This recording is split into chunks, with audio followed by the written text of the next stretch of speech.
उत्तर प्रदेश की राजनीति में स्वामी प्रसाद मौर्य का अगला कदम क्या रहेगा, इस बात की चर्चा काफी हो रही है। क्योंकि जैसा कि आप जानते हैं, साल 2027 में विधानसभा चुनाव को लेकर सियासी माहौल अभी से गर्माने लगा है।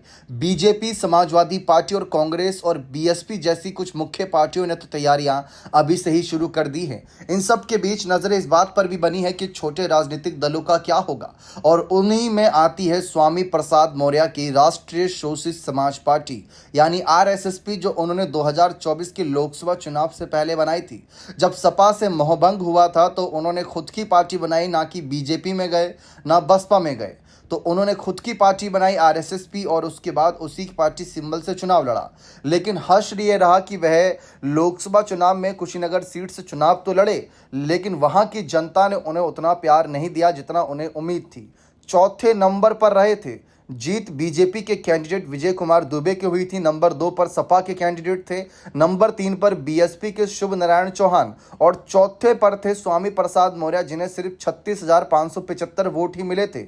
जबकि जीतने वाले कैंडिडेट को 5,16,345, इतना बड़ा वोट का डिफरेंस था। ऐसे में स्वामी प्रसाद मौर्य को लेकर राजनीतिक विश्लेषकों ने यह बात कहना शुरू कर दिया था कि वे बसपा जैसी राष्ट्रीय पार्टी से चुनाव लड़े थे, समाजवादी पार्टी जैसी मजबूत पार्टी से चुनाव लड़े थे, और बीजेपी जैसी एक राष्ट्रीय पार्टी से चुनाव लड़े थे। इसका फायदा उनके वोट बैंक पर नजर आ रहा था। लेकिन जब वे अकेले उतरे तो उतना बड़ा असर नहीं देखने को मिला। और ऐसा नहीं था कि वो अकेले थे, जबकि इनके साथीदार यानी जिनका साथ इन्होंने लिया था, जिनसे प्रचार भी करवाया था, चंद्रशेखर आजाद, जो आजाद समाज पार्टी प्रमुख हैं, उन्होंने खुद नगीना सीट से चुनाव जीता, लेकिन ये चुनाव नहीं जीत पाए। ऐसे में स्वामी प्रसाद मौर्य क्या आगे रणनीति बनाएंगे?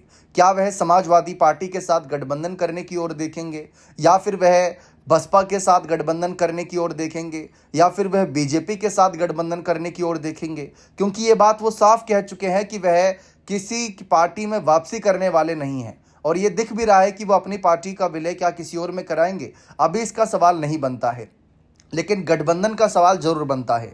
ऐसे में अखिलेश यादव के साथ जाने का सवाल देखा जाए तो अखिलेश यादव ने उतनी नाराजगी इनके प्रति नहीं जताई थी जितना ये नाराज हुए थे राज्यसभा में टिकट ना मिलने की वजह से, और उसके बाद इनकी नाराजगी बढ़ती ही चली गई थी। दूसरी तरफ हमने ये भी पाया कि इन्होंने चंद्रशेखर आजाद का साथ लिया था। तो ऐसे में मायावती तो बिल्कुल भी शायद इस बात से इनको अपने पास यानी गठबंधन में नहीं देखना चाहेंगी, क्योंकि चंद्रशेखर आजाद आप सभी को पता ही है किसको कितना नुकसान पहुंचा रहे हैं, और अखिलेश यादव ने भी चंद्रशेखर आजाद से दूरी बनाई हुई थी। तो पुरानी गतिविधियों को देखते हुए इनकी क्या भविष्य में कोई पार्टी इनके साथ गठबंधन करने की ओर देखेगी? वैसे बड़े नेता हैं, सीनियर नेता हैं, मंत्री पद पर रह चुके हैं। पार्टी ने, सपा ने इनको महासचिव भी बनाया था। अब इन सब के बावजूद इनको लेकर चर्चा है कि 2027 की तैयारी इनकी कैसी रहेगी, क्योंकि ये साफ दिख रहा है कि 2027 में कहीं ना कहीं लड़ाई गठबंधनों के बीच ही होगी, जिसमें एनडीए दल अपने तमाम छोटे छोटे बड़े राजनीतिक दलों के साथ मिलकर चुनाव लड़ेंगे, और समाजवादी पार्टी भी अकेले मजबूत तो दिख रही है, लेकिन मजबूती कहीं ना कहीं और बनाए रखने के लिए अन्य दलों का सहारा भी लेंगे। लेकिन अभी हाल ही में हमने देखा लोकसभा चुनाव के वक्त जयंत चौधरी पीछे हटे, साथ ही साथ पल्लवी पटेल पीछे हट गई, स्वामी प्रसाद मौर्य पीछे हट गए। तो समाजवादी पार्टी भी कुछ ऐसे चेहरों की तलाश में होगी जो अन्य जातिगत वोट बैंक को मजबूती दें। अब उसमें स्वामी प्रसाद मौर्य किसके साथ जाते हैं, किसके साथ नहीं जाते, या फिर ये अकेले उतरेंगे, ये देखना दिलचस्प रहेगा। बने रहे चैनल के साथ। बहुत बहुत शुक्रिया।